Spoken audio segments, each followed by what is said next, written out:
I've been getting a ton of questions about cutting fabric, so here's how I like to do it. Let's start with some materials. I always, when possible, use a rotary cutter and blade. I like this one specifically because it's easy to grip, and then I always make sure I lock it and put the blade down when I'm not using it because your sewing table can get really messy and you don't want to accidentally grab this. You will also want to make sure your blade is sharp and replace it whenever you need to so that you're able to make a nice clean cut. If you're brand new to quilting or sewing, I would start with at least this size ruler. This is 6 by 24 inches. It's great because when you fold yardage in half, you should be able to make a full cut from one end to the other. I also love my square rulers, but if you can only start with one ruler, this would be the size. I typically will not use the lines on my cutting mat unless it's larger than the ruler, but you will want to have a cutting mat to cut on. And then I always recommend starch for quilters. I spray this on the fabric and then press it. That's the kind I use. I have tried Best Press by Mary Ellen, and I actually really didn't like it, even though that's also a very popular brand.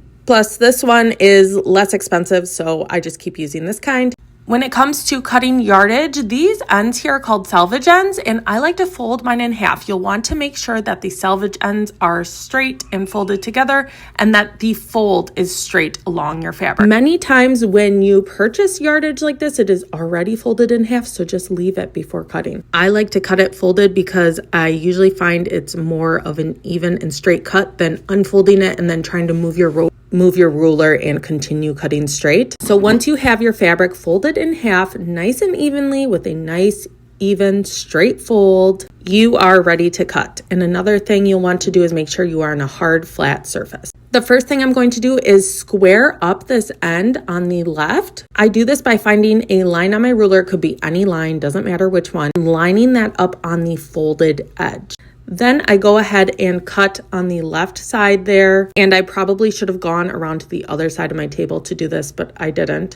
And square up your fabric by cutting off that uneven edge, because a lot of the times when you buy yardage, it's a little uneven where they cut it.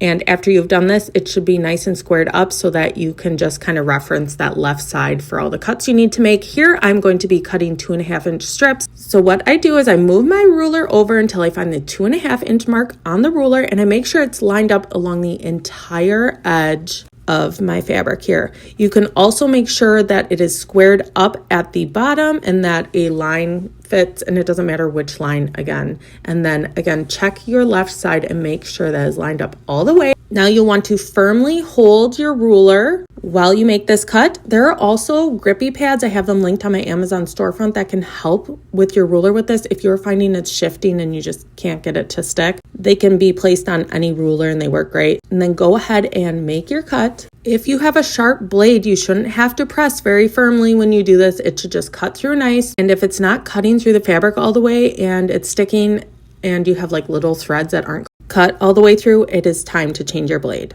Here you'll see this is a nice straight cut when I unfold it, and we have a nice 2.5 by width of fabric strip. Most times fabric is about 40 to, I don't know, maybe 43 inches wide. Since I have it folded in half, it fits under my ruler. Then I just continue on making as many cuts as I need to, holding the ruler firmly and making sure that the 2.5 mark is lined up along the entire length of my fabric. Now, if you needed squares, say 2.5 inch squares, for example, you would take these strips, and here's where I like to use a square ruler because it's easier to hold in place. It won't shift as much because it's smaller and it goes more with the size of the fabric.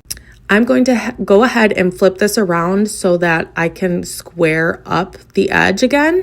So I am lining up that top edge with the top edge of my ruler or the 2.5 inch mark at the bottom with the fabric, and then I go ahead and square up the edge and get off that little selvage end there. Then I'll flip the fabric back around to cut my squares. I like to have the ruler holding the fabric in place that I'm keeping, or the fabric that I need to be most square. So here I line up the 2.5 inch mark with my square edge that I just made here, and then the bottom is also 2.5 inches, and I go ahead and make the cut to get a 2.5 inch square. Whenever possible, it's best to cut those large strips and then cut your squares from those instead of just like going right into the fabric and cutting out odd shapes. Cutting your fabric while quilting is a really important step in the process because you want it to be as accurate as possible. And that's it. Let me know what questions